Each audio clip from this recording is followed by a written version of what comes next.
ACB అధికారులు దూకుడు పెంచడం జరిగింది. ఎవరు అనేది చూడకుండా మాత్రం ప్రతి సంస్థలో కూడా అవినీతి అధికారుల భర్తం పట్టడం జరుగుతుంది.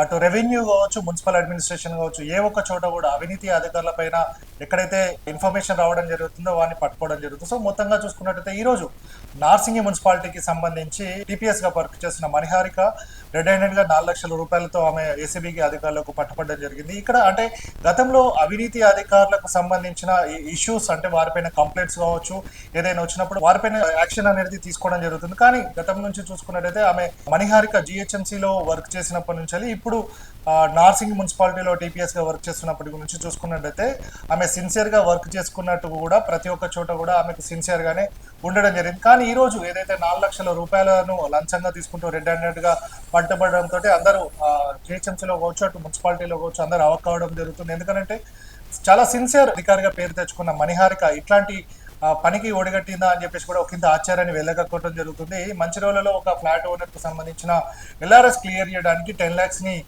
అడగడం కావచ్చు, దాంట్లో మొదటి విడతగా 4 లక్షల రూపాయలు తీసుకున్నప్పుడు కూడా ఏసీబీ అధికారులు వారిని పట్టుకోవడం జరిగింది. సో మొత్తంగా చూసుకున్నట్టయితే నీ వెనక ఏం జరుగుతుంది అంటే సిన్సియర్ గా ఉన్న అధికారులు కూడా ఇట్లా లంచగొండిలుగా ఎందుకు మారుతున్నారు అనేది ఉండడం జరిగింది. మరి దీనికి కారణం ఏంటి అని చూసుకుంటే మాత్రం పై స్థాయి అధికారుల నుంచి ప్రెషర్ అనేది వస్తుందని కూడా స్పష్టంగా తేలడం జరుగుతుంది. దీనికి ఉదాహరణ మణిహారికకు సంబంధించిన ఇష్యూ అని కూడా మనం చెప్పుకోవచ్చు.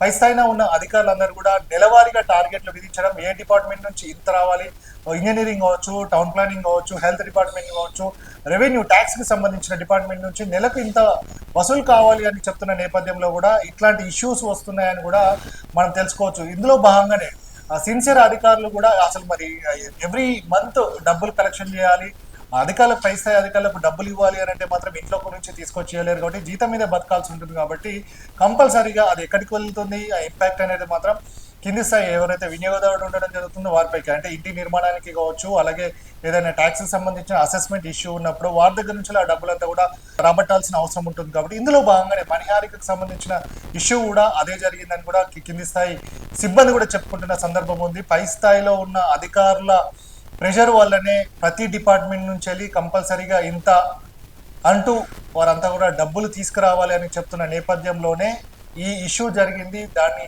ఎవరైతే ప్రెషర్ అనేది నిర్మాణదారుడు కావచ్చు, ఎల్ఆర్ఎస్ కి సంబంధించిన ఇష్యూ టేకప్ చేయడానికి అంటే అవతల వ్యక్తి ఉన్నాడో తను ఏసీబీని ఆశ్రయించడం జరిగింది. కాబట్టి దీంట్లో మాత్రం పావుగా మారింది మాత్రం మణిహారిక అని చెప్పుకోవచ్చు. సో మొత్తంగా చూసుకున్నట్టయితే ఎవరు ఏమైనప్పటికీ పైన బాగానే ఉన్నారు, కింద బాగానే ఉన్నారు, కానీ ఒక సిన్సియర్ అధికారి మాత్రం ఏసీబీ ట్రాప్ లో ఇరుక్కుపోయిందని కూడా కింది స్థాయి అధికారులు చెప్పడం జరుగుతుంది. ఎందుకంటే జిహెచ్ఎంసీలో వర్క్ చేస్తున్నప్పటి నుంచి అలాగే నేడు ఏసీబీకి పట్టుబడ్డప్పటి నుంచి చూసుకుంటే ఆమె ట్రాక్ రికార్డ్ లో కూడా సిన్సియర్ గానే పేరు తెచ్చుకోవడం జరిగింది. కానీ ఈ రోజు జరిగిన ఇష్యూతో మాత్రం సిన్సియర్ అధికారుల పైన కూడా పై స్థాయిలో అధికారుల ప్రెషర్ వల్ల ఇట్లాంటి సిచ్యువేషన్ లో అంటే ఏసీబీ అధికారులకు రెడ్ హ్యాండెడ్ గా పట్టుబడుతున్న సందర్భాలు కూడా కనబడుతున్నాయి.